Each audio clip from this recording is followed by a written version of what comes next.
Kadang aku suka tertawa melihat mereka yang selalu menghabiskan waktunya hanya untuk membicarakan keburukanku.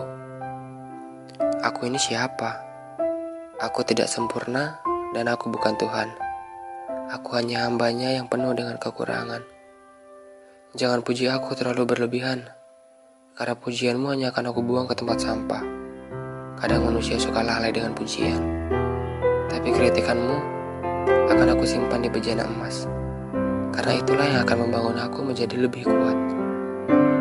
Kalian hanya sibuk mencari kesalahan orang lain, tanpa kalian sadari, baju sendiri lebih kotor dari orang itu. Memang gampang menilai manusia, tapi susah untuk mengingat jasad ini yang hanya akan menjadi bangkai. Lalu untuk apa kita hidup? Hidupku hanya untuk mengingat mati, bukan untuk membalas caci dan maki. Memangnya mereka siapa? Mereka bukan Tuhan yang harus aku takuti. Dan aku tidak menciptakan jin dan manusia, melainkan supaya mereka beribadah kepadaku. Al-Quran Surat Az-Zariyat ayat 50.